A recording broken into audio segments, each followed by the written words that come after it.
Hey guys, this is Ray Hall talking college ball. I'm Ray Hall, and let's just jump right in. Going to be going over a couple questions I was asked by some friends and colleagues today, then covering a quick week 0 recap, doing a 2 games from week 1 slate that I'm going to preview, and then giving out my picks.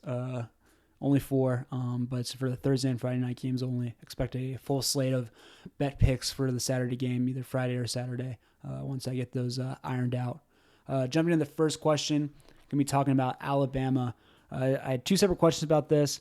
First one was, is Alabama back? And I'll just answer that real quick. I don't think Alabama's back per se, but I'm not really sure if they're dead or gone.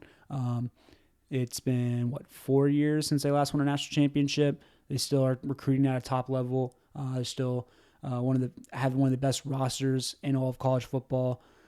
Still, I think top 5 or top 6 in odds to win the actual college football championship. Now, this is all just from a betting market and like a metrics standpoint.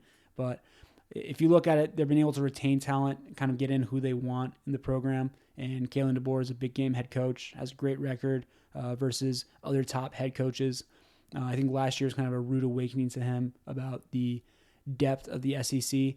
And then also, I don't think it was an ideal situation coming in kind of after the winter portal had already closed, and it was a free-for-all in his roster.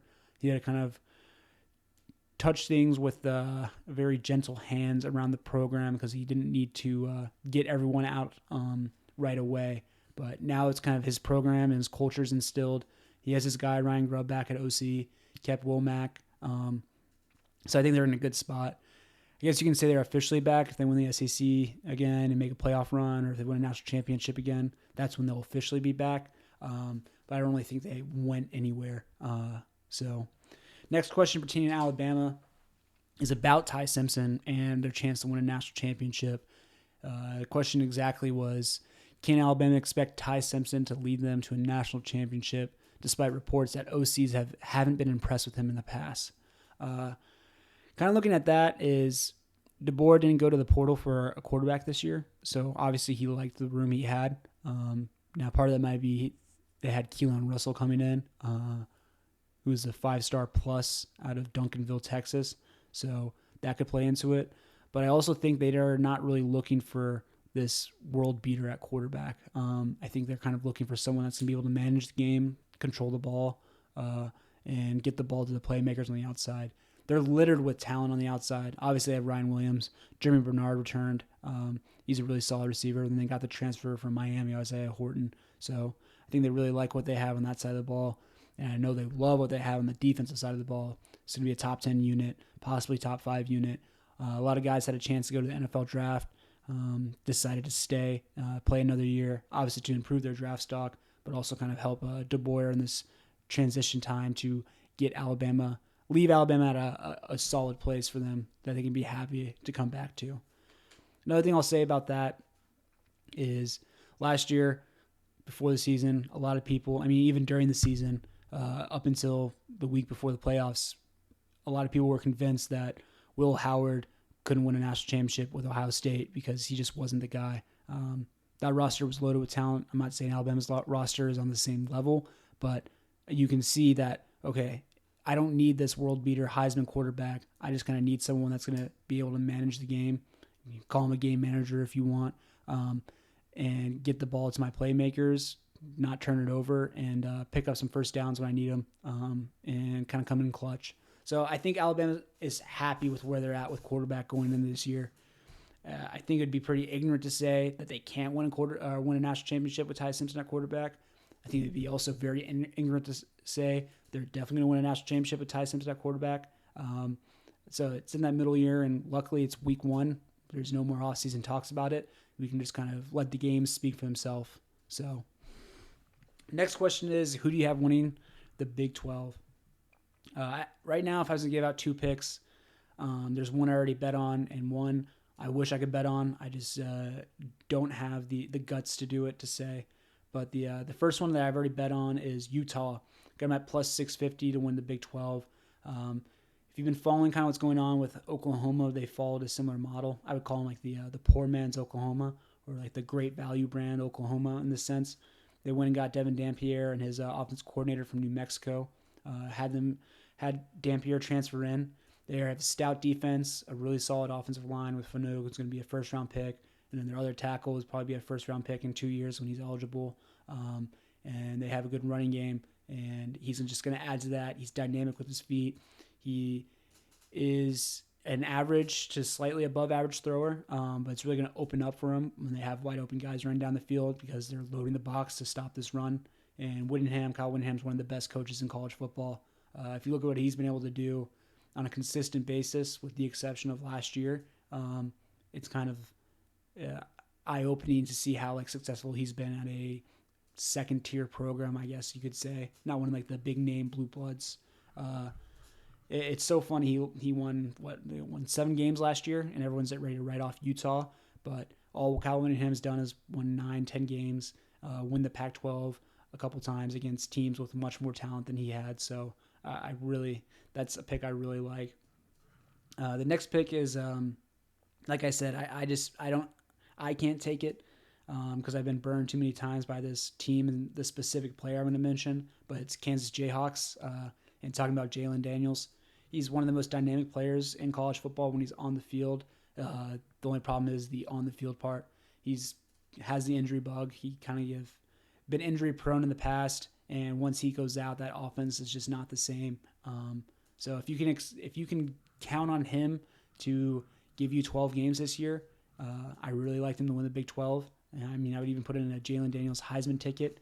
It's probably really good odds, probably plus 50 or plus 5,000 right now for Jalen Daniels to win the Heisman. And it's really just, can he stay healthy? If he can stay healthy, I can say he can do it. But he hasn't proven to stay healthy in the past, so I'm not gonna put my money on that. Next question is Texas or Ohio State for Week 1. This is one of the games I'm previewing tonight, so I'll get more into it there. But for the long short of it, Texas. I'm taking Texas money line. I think it's plus 105 you can get right now. Line opened at minus 3.5 for Ohio State. It's moved down to minus 1.5 for Ohio State, and they're at home.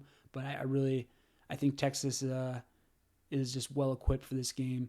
I think Ohio State's still going to be a top 5, top 8 team this year, but they got a lot of work in front of them and not a lot of time to get it done or test it out before this game. All right, non-chalk Heisman picks. Kind of already mentioned one, Jalen Daniels plus 5,000. I think that if he can stay healthy, that's a really good pick. Like I said, he's gonna have great numbers. He's gonna be in the Big 12 race as long as he's out there. And I mean, if he can make it to the Big 12 championship and pull out a win, there'll be a playoff team. Not that that's a requirement, obviously, with Travis Hunter last year winning it, but I think that will only help his case. Another non-chalk Heisman pick I have would be Jeremiah Love at plus 2,200. This is if you believe in Notre Dame. Notre Dame, they can go 11-1, 12-0 again, make the playoff, and they'll probably have to send someone to the Heisman ceremony just based off of that. C.J. Carr is not going to be able to garner the votes and media attention that Jeremiah Love will. He already has that viral run last year against Penn State where he's just having defenders bounce off of them, hurdling people just to get 2 yards to get into the end zone. So I think looking at that, he already has some media hype around him. And Notre Dame is just universally loved by the media. So if they have another season where they're 11-1, 12-0, they are going to get someone at that ceremony, and it's probably going to be Jeremiah Love. Next, someone already mentioned briefly was John Mateer. He's at plus 6,000 right now. And it's really good odds for him if you believe in John Mateer. If you think he's going to have an easy transition going from Washington State to Oklahoma, playing Mountain West, Pac-12 teams, or Pac-2 teams, I guess, to playing SEC teams, then, take it. I mean, you're not going to get better odds than that. And from what I've seen, he can be really impressive. It just, will it translate to this next level is the big question. All right, next question is, does VT have a chance for South Carolina? I'm the perfect person to ask for this based off the person that asked the question because I know they're a VT fan, and I'm not really high on South Carolina this year. They're returning Sellers back at quarterback. He's top 6 in Heisman odds. South Carolina had a really promising year last year, but they lost a lot on the defensive side of the ball, and that was kind of what they can hang their hat on, was a really tough, stingy defense. They still have Dylan Stewart, who's probably going to be one of the best, if not the best, edge rushers in college football this year. So I'm not saying they are completely depleted on that side, but if you look what they lost in Kennard and the safety, I can't remember his name, went to the Seahawks in the third round, the freak safety. It's a lot to replace. Plus, who's going to catch the ball from Sellers? Nick Harbor, I mean, there's a lot of talk about him. He's an athletic freak, probably one of the fastest guys, definitely fastest guy pound for pound in all of college football. It could be like a gold medalist in like the 110 meter. So he can fly, but does it translate to the pads and on Saturdays? And he's not proven, but he's also their most proven guy. So that kind of puts you in a situation where you're asking, okay, what's the current state of the South Carolina Gamecocks, the receiver room? And then going to the Virginia Tech side, they had a disappointing year last year. That kind of like all stemmed from Kyron Jones being knocked out early. He's back this year. He's healthy. So I really like what he can do. He's not like your traditional dual threat, but he's a bigger guy that can move fairly well, especially for his size. So you can pick up those first downs, those short yardage plays that you need, make you pay if you don't have a spy or any man coverage in the back. But then also, something I'm really excited about for them is receiver Donovan Green. Grad transfer, played a couple years at Wake Forest, was kind of bit by the injury bug, missed a couple seasons. He's in his last year of eligibility. But if you look at some of his earlier games before the most recent injury, he was having over 150 yards, 10-plus catches, 2 touchdowns. Like, there was multiple games where he was lighting up the stat sheet. So I'm excited to see if he can create a relationship or rapport with drones and kind of test them deep. 6'2", 195 guy that can run. So it'll be interesting to test this young and new South Carolina secondary. And then they got Ben Bell, who's probably their most notable defensive starter. He's a transfer from Texas State, had 10.5 sacks last year. Slight step up in competition, so there is a worry if it will transfer over. But I think with pass rushers, it's a lot easier, especially in a guy like this where he's not really just relying on speed rush. He's kind of a technique, has really good moves, really honed his craft. So hopefully he can cause some havoc, wreak some havoc for Lenore Sellers this weekend. Do they have a chance? I think so, yeah. I'm leaning taking the Hokies plus 8.5. It was the line was 9.5 about a month ago when I was looking at it, and I really liked them then. It's crazy how much a point, especially a non-football point, will do to you. But I probably won't give out an official pick of if I'm taking the Hokies plus 8.5 till Saturday. I want to dive a little bit more into it and kind of see what South Carolina is offering on the defensive side just before I'm ready to commit to that. But yeah, I think they have a chance. I think they can win outright too. Especially the whole Beamer connection with Virginia Tech. It's going to be a high emotional game, so it'll be fun to watch for sure. All right, moving to my last question. Long odds for college football playoff or championship. A team they've recently got a lot of press. If you've been talking to me, I've been kind of on them for 2 to 3 months now, is Nebraska. I really like the addition of Dana Holgorsen. They were missing their defense coordinator, Tony White. He went to Florida State to kind of try and help Norvell revamp that side of the ball. But they have a really workable schedule in the Big Ten, the easiest schedule by my metric in the Big Ten, and I think they can make some noise. Dylan Raiola comes back after 1 year of starting as a true freshman, so you expect another step of growth there. And if you pay attention to Matt Rule and his previous stops, it's always Matt Rule year 3. Year 1's always really bad. Year 2, year 3 is kind of when he puts it all together. So it's year 3 for Matt Rule. I would love to see Nebraska back in the playoff. They have a great fan base, somewhat toxic fan base, so that'd make it fun. But I think they can definitely make some noise this year. For championship, I have Clemson right now. I'm holding them 11-1 to win it. I wouldn't say it's really a long shot. If you're looking at any other long shots, it's, okay, do you believe in Florida? Do you believe in Oklahoma? Those are the two I'm really looking at. Can those two kind of take that step back from a pretty disappointing last year? I guess by Florida's standpoint, they kind of finished the year well, gave them a lot to be happy about. But both those programs are national championship winning programs that have the potential. If you think that Mateer or Lagway is going to be a guy, I'd probably take them in their Heisman. I think Lagway's plus 2,500, but also take Florida and Oklahoma. I think those are both above plus 4,000. So really good return on investment on those. That's if you believe in those guys. So, all right, now moving to the week 0 recap. Wasn't able to get a video out. I was able to post my bets on X, Ray Hall _ TCV. Please give me a follow if you can and choose so. But ended up going 3-2. Started the day off with 2 losses, finished with 3 wins. Kind of the way you would want it. It's nothing worse when you're gambling all day and you win one, then lose one, then win one, then lose one, then win one, then lose one. I'd rather start with 2 losses and end with 3 wins, especially over starting with 3 wins and ending with 2 losses, because it kind of feels like you waste your money and you're chasing there, even if you thought you had a side. But first loss of the day was Kansas State versus Iowa State. I was on Kansas State minus 3.5. I was kind of expecting Avery Johnson to take that next step. After all, they kind of forced Will Howard out of the door for him to help his development and kind of take over the program. And he showed some flashes, but it was kind of telling on the early fourth downs when they were taking the ball out of his hands when they were going for it.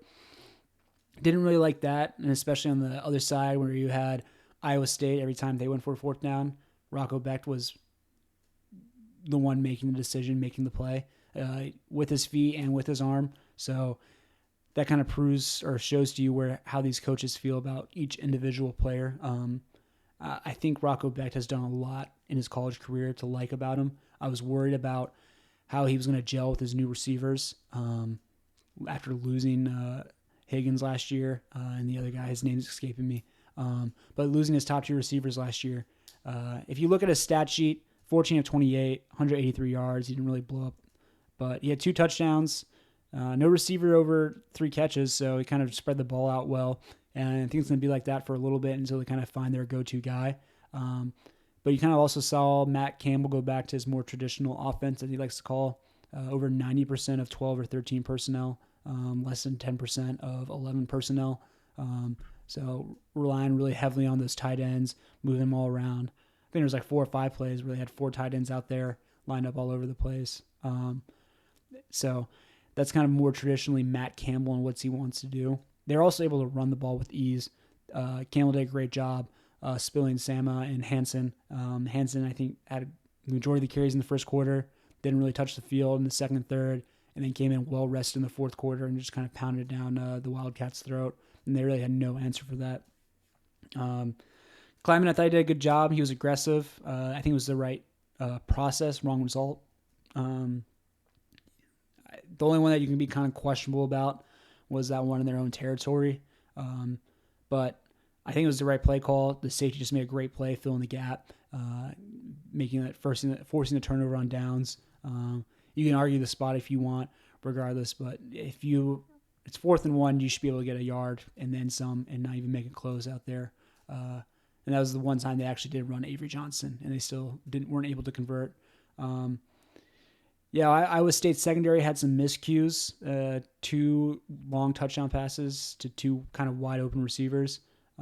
That's kind of like the stress, especially the second one that Avery Johnson can put on you, where you think he's going to run, does a little play action. Oh, he's going to actually, it's a read option, he's going to run, then he kind of pulls in, throws it deep.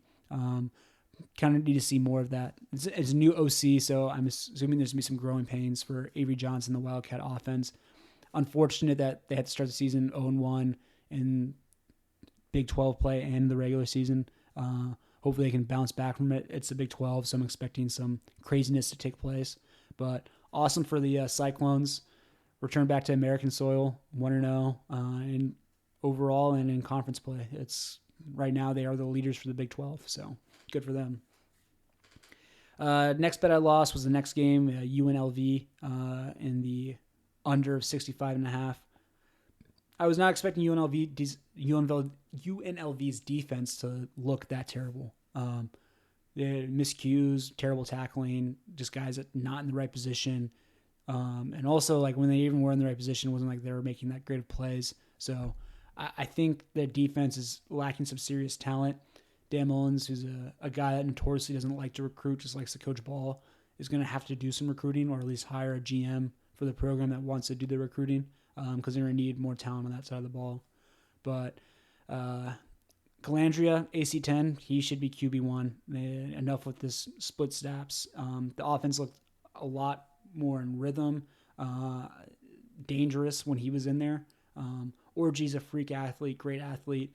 You can bring him in for short yardages, kind of like what they did towards the end, or like these red zone packages. But in all honesty, in just normal offense, you got to go with AC10. He was able to move the ball really well. That going said, off that game, learn my lesson. Fool me once, shame on you. Fool me twice, shame on me. I will be betting, not exclusively, but pretty much almost exclusively, UNLV overs from here on out. Until that defense shows me something, that offense can score, but that defense can't stop anything. So I'm going to keep rolling with UNLV overs. Little preview for my picks of this weekend. All right, next game was Kansas, my first one of the day. Kansas minus 14. Game finished 31-7, I believe. Jalen Daniels looked awesome. I was mentioning earlier, when he's out there on the field, he's one of the most dynamic, prolific players in college football. He makes that offense go. He runs it perfectly. But it's just really if he can stay on the field. I really didn't like some of the hits he was taking. Not only was he putting himself in bad situations, I feel like the play callers were putting himself in bad situations. Not like, okay, he's just getting killed out there, but like, let's run this QB sweep to the short side of the field so he can get out of bounds if he needs to. But then also it takes Jalen Daniels knowing when to slide and get out of bounds.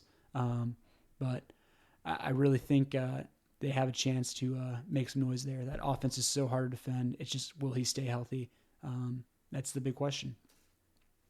Next game was Sam Houston State versus Western Kentucky. I had the Hilltoppers minus 9.5. They covered pretty easily. I got a little squirrely there at one point coming out of the half. Sam Houston State had a quick touchdown, make it 17-20. And then on the next drive for Western Kentucky, there was a fumble that Sam Houston State returned to the house for a touchdown to make it 24-20. But from that point on, Maverick McAvoy, dog, transfer from Abilene Christian, quarterback for Western Kentucky, kind of just took over. Beginning of the game, he had that great slot fade pass to the corner or back shoulder, kind of over the top shoulder to the receiver in the end zone. I think the Hilltops is going to be a really fun team to watch this year. I'm really excited for October when they start playing those weeknight games and Conference USA plays they do during the week, and it's awesome because it gives me football on every single day of the week, and I can't wait. It's going to be a stormy, cold Wednesday night, and I'm going to come home, and I'm not going to want to do anything but watch Maverick McAvoy just tear up the field. Another fun team to watch, possibly a must-bet over team looking at that offense. Then last game of the night, Hawaii versus Stanford. Hawaii with the win, 23-20 as time expires. I was on Hawaii minus 2.5. I don't do this every time, but a lot of times when I see a group of 5 team favored against a power 4 team, I'm going to take the group of 5 team. And I think that's just kind of Vegas's way of ratting in the non-experienced gamblers to be like, oh, why is this power 4 team not favored? They're going to crush these guys. And then there's a reason why these group of 5 teams can play, especially these group of 5 quarterbacks that are named Micah Alihada. He's like the prodigal son, like the guy that's going to save Hawaii football and return them back to a better state, coming out of, I think, a recruit out of Vegas, but he is Hawaiian. He runs the run and shoot offense perfectly, and Robbie Ashlock, their receiver, he's very talented, number 5. They put him all over the field in the slot, outside. They move him all around, put him in motion in the backfield, give him handoffs. He's going to be a really fun guy to watch, and I really like what they're going to have this year. If you can take prop bets, I would look at Robbie Ashlock's props every single week, both receptions, yards, and touchdown score. He's kind of Alihada's go-to guy. He's the most talented receiver they have, too. So that always bodes well, especially in a Hawaii offense. Bad news if you're Stanford. I think that was the only game. I think you play San Jose State also. But that was one of the only games you could really mark as a win for you. You got your ACC play. You got Notre Dame. It's going to be rough sledding for the rest of the year for you guys to get a win. Definitely, I don't think there's a way you get that 3.5 total. Good news is though, is Frank Reich won't be here after this year. Complete like surrender move for him to just not call timeouts as Hawaii is trying to run out the clock to get the field goal as time expires. He had all 3 timeouts. Could have at least tried and give his boys like a sense of hope, and he didn't even think about it once. So don't know what he was thinking there.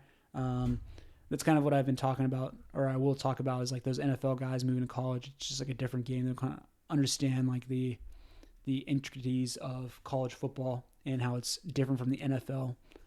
I think that's just a bad move in NFL or college, but I don't know. Maybe you can chalk it up as an NFL guy not understanding it. All right, that was my week 0 recap. Went 3-2 in the week, so profit barely. But hey, you don't go broke making a profit. Now we're moving to the week 1 preview. I'm previewing 2 games. We'll start with the biggest game of the weekend. I already mentioned it, but Texas versus Ohio State, number 1 versus number 2. Defending national championships in Ohio State. Texas looking for revenge after the semifinal game last year. Even though they just played 6-7 months ago, there's a lot of new faces on these teams. So you can't really use that as like a benchmark on where these programs are at. But I think you can use this game as a benchmark for where these head coaches are at. Ryan Day got the monkey off his back, or at least one of them. There's probably another one still hanging on there. That was wearing maize and blue. But the national championship one and third one kind of got ended when he won last year. Seems like a lot looser, so I'm happy for him. He was dealing with a lot of like really messed up like death threats and like threats to his family from fans. So you hate to hear that he was going through that, but now he can at least point at the ring he won them and say, all right, why don't you guys shut up and stop being ungrateful. Sark, though, he's kind of, I wouldn't say he's on the Ryan Day track yet, or the James Franklin track yet, but people are definitely starting to ask questions about, hey, can he beat these elite coaches? Can he match up like against his peers? How does he match up well? I already mentioned it earlier when talking about DeBoer, but he wasn't able to beat DeBoer in the playoffs with Washington. Wasn't able to beat Ryan Day last year. Couldn't beat Kirby Smart. 2 chances last year. One of them where they lost their quarterback, their starting quarterback early on in the game. So in the first one, they kind of got outclassed too. You kind of need him to get a signature win. You could argue that came 2 years ago when they beat Nick Saban in Alabama in Tuscaloosa. But as we all know, it's a what have you done for me lately type of situation, and not, hey, we remember the whole thing. So kind of needs one to build his credit back up. Going off that, Ohio State has the 2 best players in college football on offense and defense, Caleb Downs and Jeremiah Smith. So anytime you can say that about your team, you're going to be a very, very hard team to beat. But Texas has a better staff and really more experience at the coordinator positions. Head coaches, I would probably give the edge to Ryan Day, but I think when you go to the coordinators, it really favors Texas. You have Matt Patricia and Ryan Hartline on the other side, who are both calling their first games. Matt Patricia calling his first game in college. Ryan Hartline at least calling his first game in Power 4 or Power 5, however you want to call it. So I think it's going to be a learning curve, and they really don't get an adjustment period. They kind of had to hit the ground running. I think Texas has the advantage at quarterback. Texas has a really solid defense. What they return on defense with Muhammad and Taffy in the secondary, and then having Colin Simmons and Anthony Hill Jr. coming. Those guys are just freaks. They'd be cornerstone players on any defense in the country. So I think they're going to be able to get after the quarterback and also cover it deep. It'll be interesting to see their plan for Jeremiah Smith. I think they're going to have to double coverage him, or at least shade his safety to the side. But the Buckeyes have Tate and Ennis, who can make plays also at the receiver position. Like, the Buckeyes are always deep at receiver, so you can't really take away all of it. Who's going to emerge as wide receiver 2 for Texas is a big question I'm asking. You have Wingo out there, who came on last year towards the end as a true freshman and played really well. But you're kind of looking at the transfer Mosley or more to kind of step up and share some of that burden that Wingo has.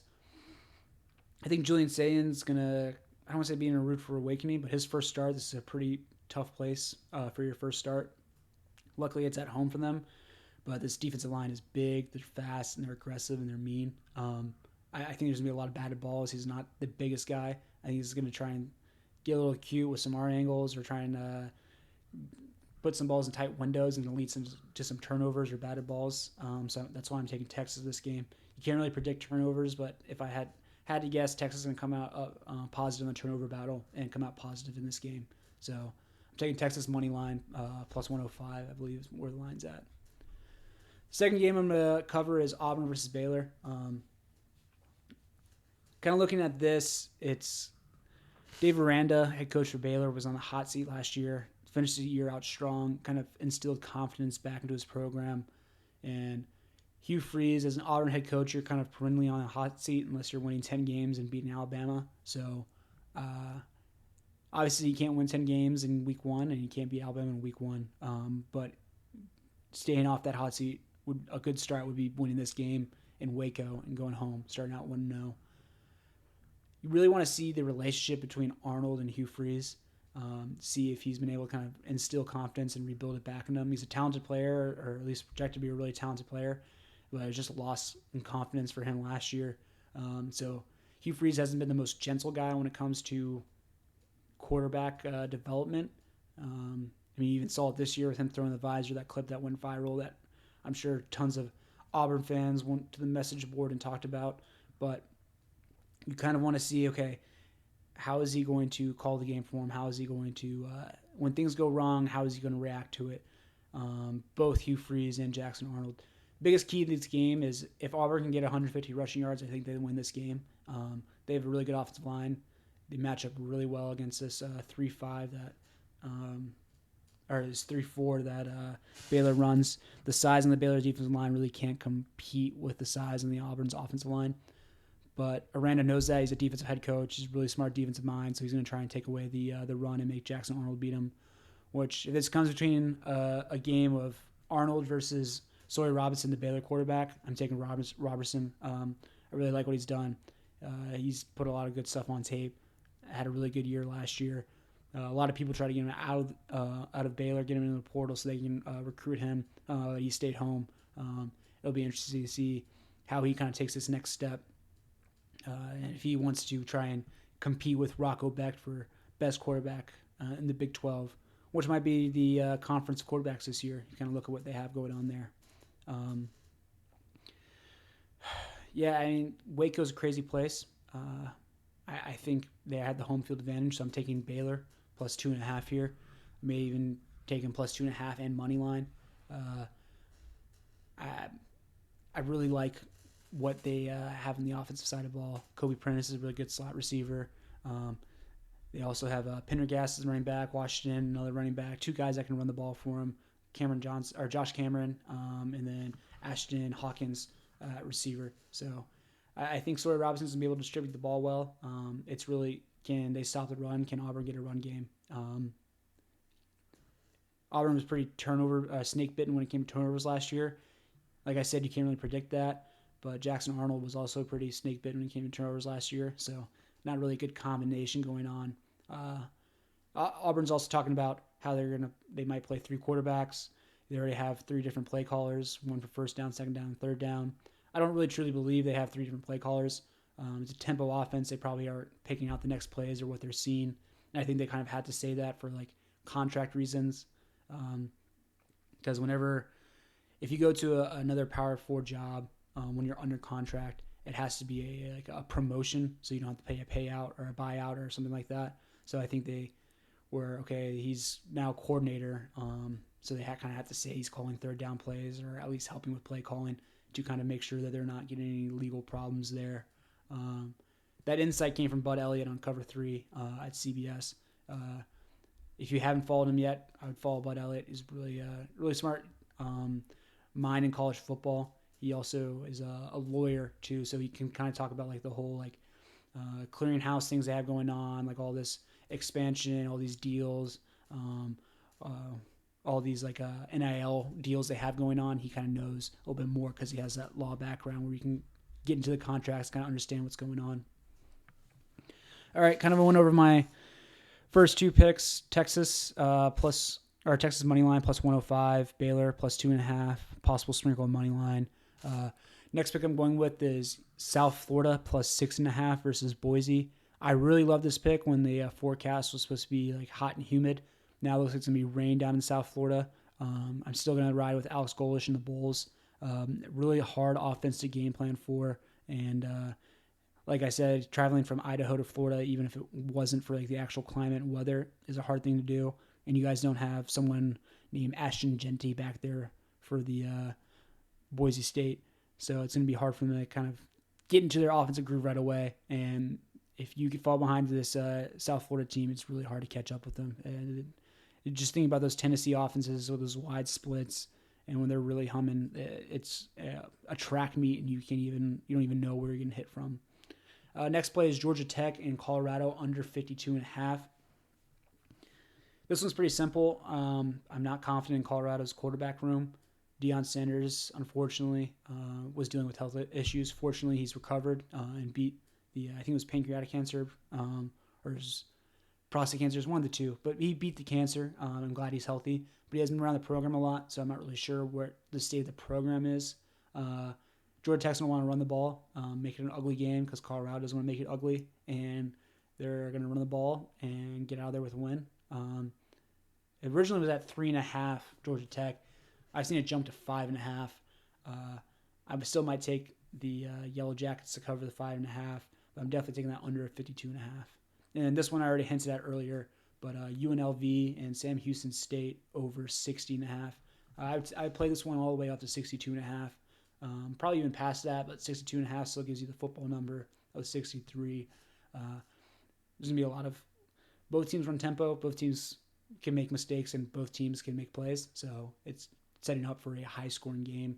It'll be a fun game to watch Friday too. So other than that, that's really all I have for tonight. Like I said earlier, please follow me on RayHall_TCB on X. That's where I post a lot of my bet slips and everything like that, so you can kind of follow more in real time. I'm going to try to get another video out either Friday night after the Auburn game or Saturday morning, early Saturday morning before game day starts, so we can kind of cover the first two nights, Thursday and Friday, but then also give you the full breakdown of my Saturday and then the Sunday night game between Clemson and LSU. Give you a rundown or a preview of those games that I want to cover. If you made it this far, I appreciate you guys tuning in. I'm going to try to be doing this at least twice a week moving forward this season, maybe possibly 3 times a week. We'll have to see if my schedule permits it. But yeah, if you like it, give it a like, give me a follow, give me a subscribe, and I appreciate it.